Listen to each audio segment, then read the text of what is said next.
Well, it's October 1st. Casey and I went up and got 2 big loads, I don't know, a week or so ago. You can see the leaves are coming off the aspen trees. Getting later in the year. This will be our last load. And we'll have everything off. This is Casey and I bringing a couple loads off the mountain a week before today.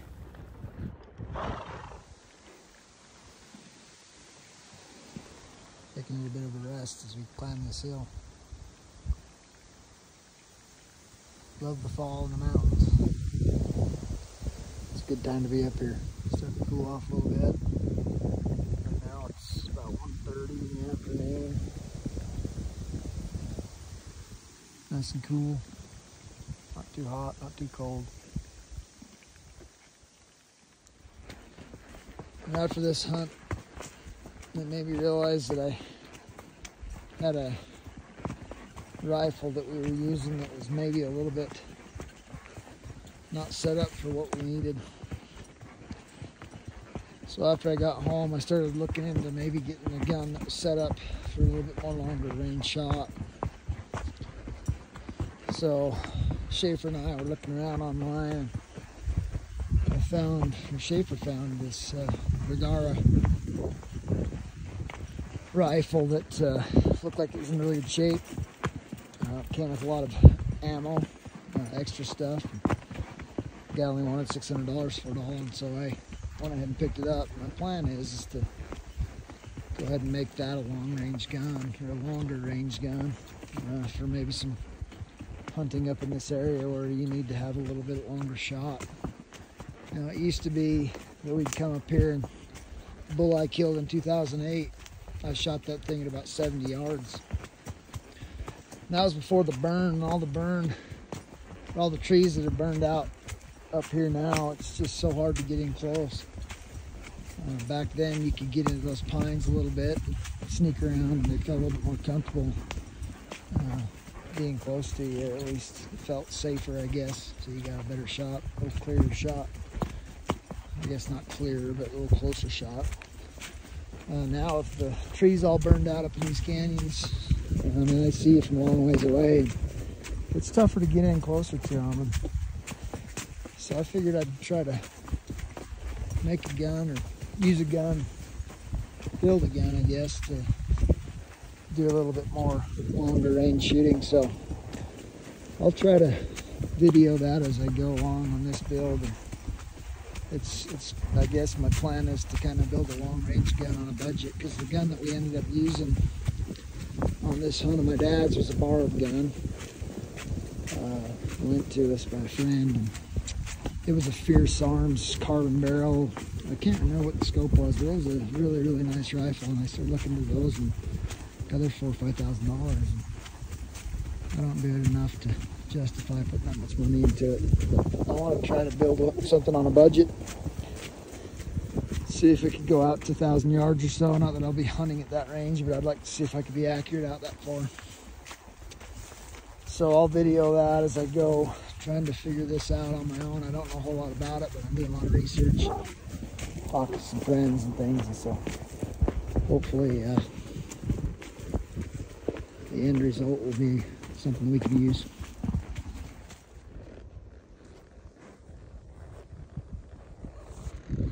Pretty good little climb up the bottom here. Horses get a little winded sometimes. I don't blame them. They've been up this trail so much that they know where to go now, for sure. But they also know that it's steep, so they don't want to go. So it takes a little coaxing. Here's the last little peek off the edge from where we camped. We were way down in the bottom down there when we killed it.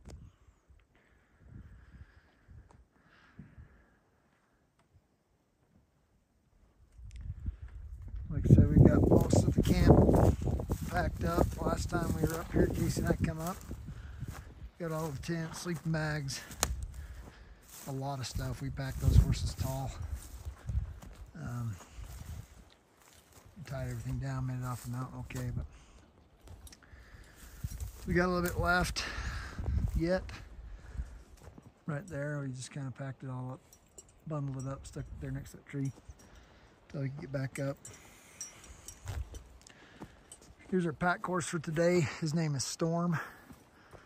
This little filly here is the one I've been kind of working on, riding this hunt. She's young, hasn't filled out yet. She poops out a little too fast right now. She'll get bigger and better, and I don't doubt she'll be great. Both these two are mountain horses that we breed. Half Rocky Mountain. Both of them are half Rocky Mountain. Well, I guess her dad is half Rocky Mountain. Quarter saddlebred on most of our horses, and a quarter Paso Largo, or Paso Fino with a Largo gate. Gated horses travel really well, smooth on the mountain trails, can cover country quickly across sagebrush flats. They're great horses for this kind of stuff. So I've got another channel called Casino Peruvian Paso that I used to run.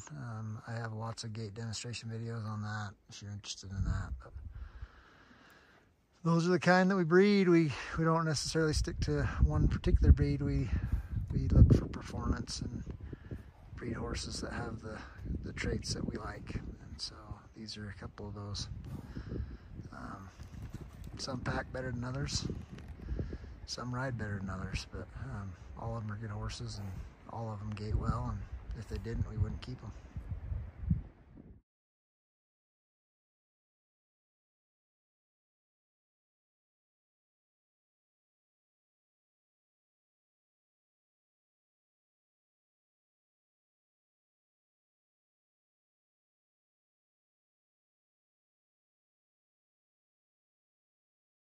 Okay.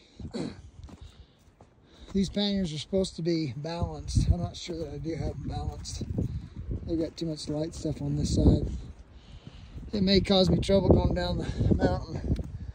It usually does, because I don't do it right, but you can see it's off balance a little bit. Gosh.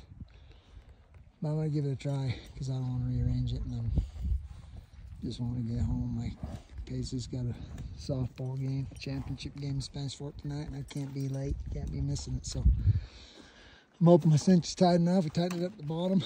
Probably should have tightened it up before I started again, like I always don't do, but we're gonna try it.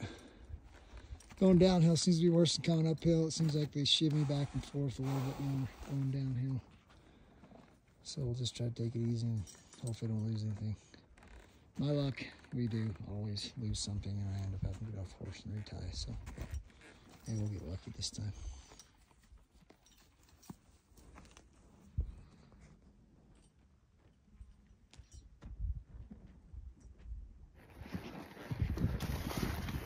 Oh, man. I take the narrowest point going through here so I can tear my load off before I even get started. We'll just keep an eye on it as we go down the hill.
kind of easing our way down the hill, not going too fast. I don't want to lose anything, pick it back up. So we're just kind of lollygagging it down.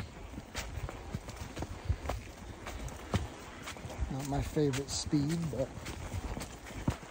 today it is because I don't want to pick stuff off the trail.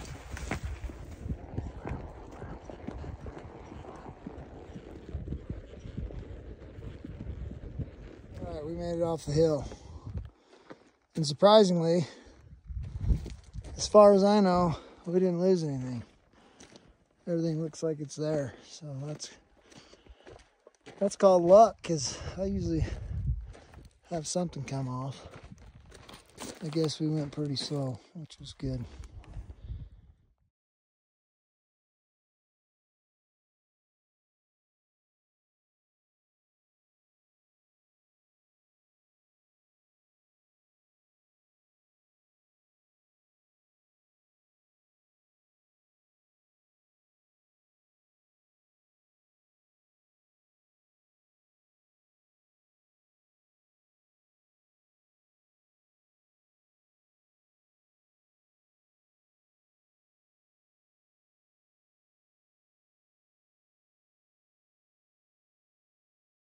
All right, we're back on the road again.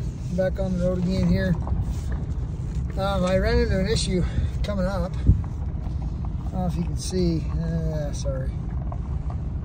I got zero boost when I get on the throttle. None. I driving up the canyon, and the windshield's filthy. But driving up the canyon, went to go around one of those curves down there in Fairview Canyon, pulling up, give it a little bit of throttle, and pop. I thought I blew the motor. Pulled off, got looking at it. I think I lost my turbo. So, the truck's running fine. It blows a lot of black smoke because the air-fuel ratio is correct. I assume that's the reason. But as you can see, I got no movement in the needle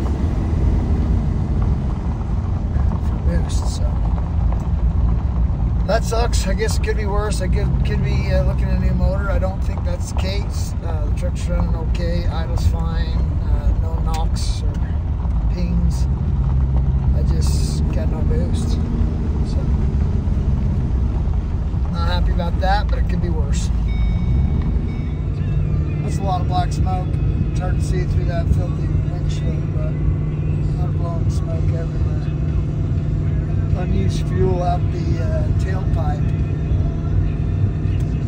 I assume that comes from a poor ratio of air to